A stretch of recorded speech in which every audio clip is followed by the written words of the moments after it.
China's COVID-19 cover-up, meanwhile, reports suggest that the death toll in the hardest-hit Chinese city of Wuhan may be much higher than Beijing's count and what Beijing is saying. Joining me right now is former White House chief strategist Steve Bannon. Steve, it's great to have you on the program this morning. Thanks so much for joining us. Thanks, Maria.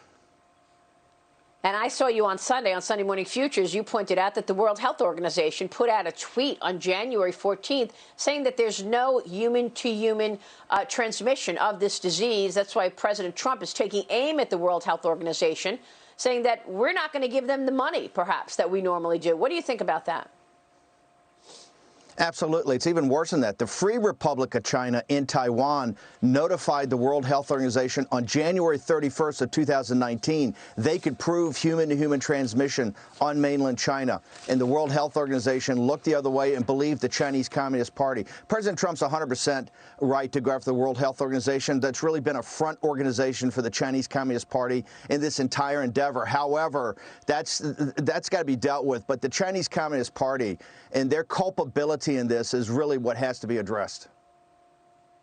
Yeah, how will that be addressed? I mean, Steve, you and I talked on Sunday about the fact that they cornered the market for protective equipment in January while they were downplaying the coronavirus. They actually acquired 2.02 billion masks, 25 million pieces of protective clothing. They already make half of the capacity of all masks in the world. Why did they need to buy another 2 billion in January while they were playing down the coronavirus?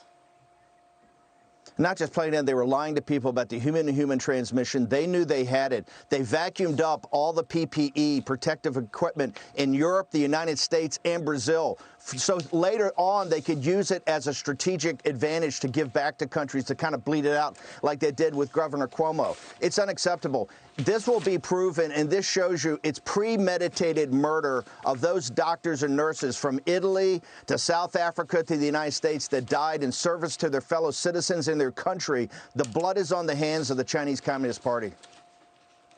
Yeah, here's what the president said last night to Sean Hannity about the World Health Organization. I want to get your take. Watch.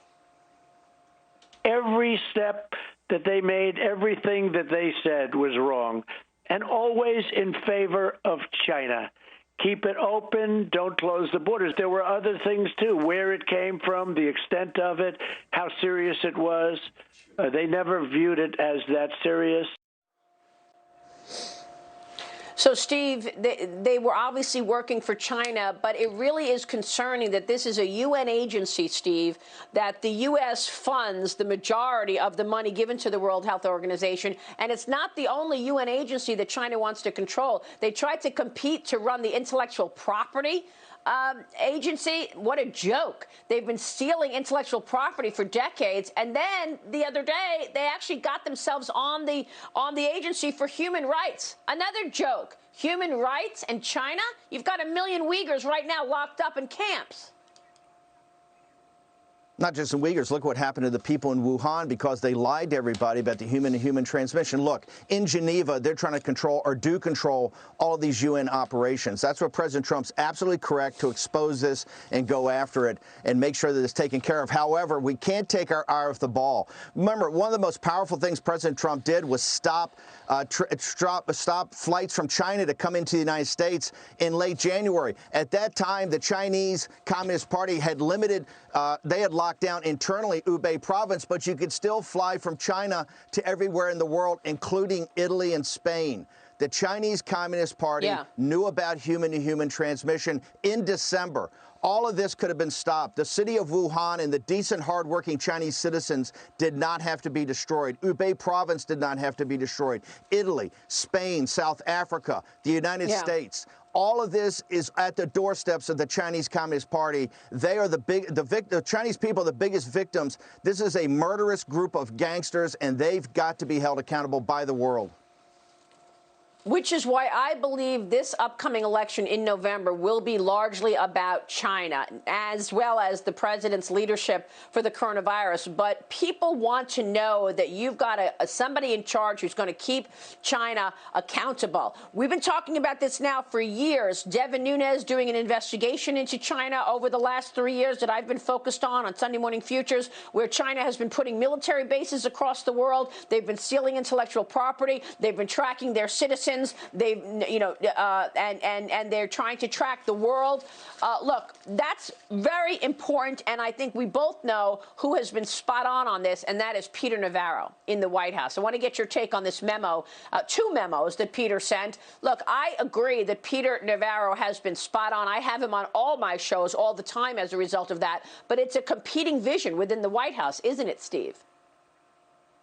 Well, no, I think President Trump, look, let's go back there. Peter Navarro and really Pottinger, it was the China hands that knew about the scale of this. This is why you asked the question in Davos. You started following this in Davos in mid-January, as we did. People that know China understood the scale of this, and Peter Navarro's memo. But the key thing of that is the actions President Trump took. Remember, he stopped travel in from China when China wasn't stopping it for the world. He also quarantined people. That's what people forget. First time, I think, in 50 or 60 years, he stood up this task force in the White House. He also changed the requirements in nursing homes, knowing that that was going to be an affected area.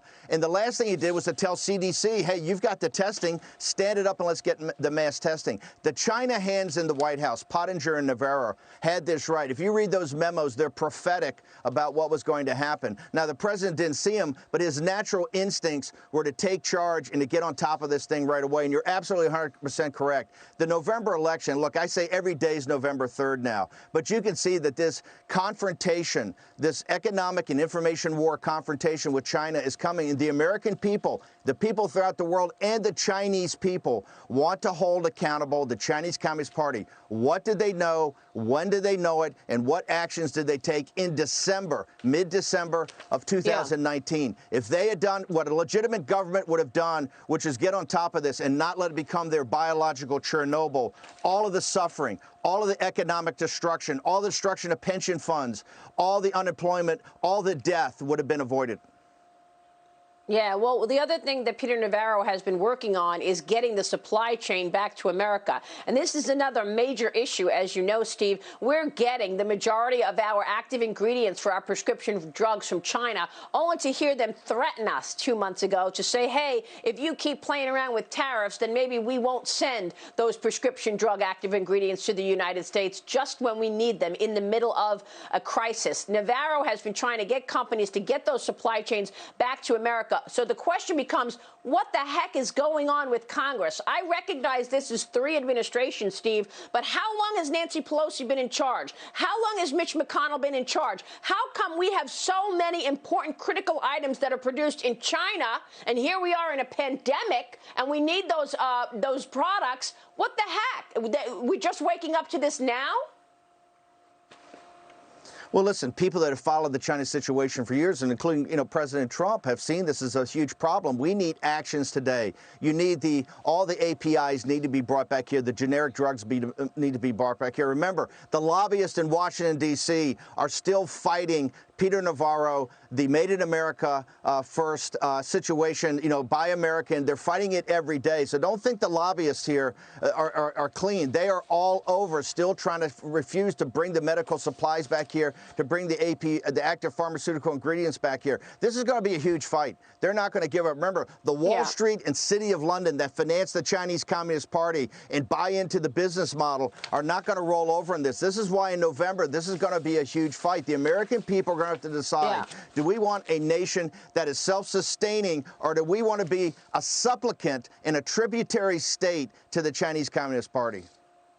Yeah, but that's what I'm saying. I mean, the skeptics of the president continue to politicize this. Nancy Pelosi is about to launch another investigation into President Trump to zero in on how he has handled the coronavirus. She's still launching investigations, Steve, and she's missing over and over. I mean, she missed San Francisco. That's her hometown. The homelessness is disgusting there. That's one thing. That's a different conversation for another day. But she certainly missed China while they were looking for ghosts around the Russia collusion narrative. They should have been focused on the real threat. Listen, Look, she's had a long track record of supporting Tiananmen Square and the freedom fighters there. We need to bring the country together on this. We don't need to tear it apart. It's pretty straightforward what happened. It's pretty straightforward that the Chinese Communist Party terrorized their own citizens, and now they're a threat, as this pandemic showed, to all mankind. The Chinese Communist Party, we have to bring the nation together to address this. We have to hold the Chinese Communist Party and their leaders have to be held accountable for what happened in December of 2019 in Wuhan. They have to be held accountable. The whole country has to come together. We don't need investigations. We don't need another witch hunt. We don't need another impeachment investigation. We need to bring the nation together to focus on what the problem is. The problem emanates from Beijing, the Chinese Communist Party, what they've done to their own people, and therefore what they did to the entire world. This has got to be very simple. We got to broom out all the noise and focus on the signal. The signal's the Chinese Communist Party. Real quick, Steve, how do you reopen the economy? You do it in a managed way. We're not going to have a vaccine for a while. I think what has to happen is that Dr. Fauci and Birx have to put out their own model of where we're going on this for the end of April, and we're going to have a managed process. You know, all kind of therapeutic drugs, the antibody testing, mass testing overall. Let's focus on what the metrics are for the end of April, and then open this up in a managed, sophisticated way. The British call it a close-run thing. That's what we need to do. It's doable, but we've got to get focused on the metrics now. Steve, it's great to talk with you this morning. Thank you, sir.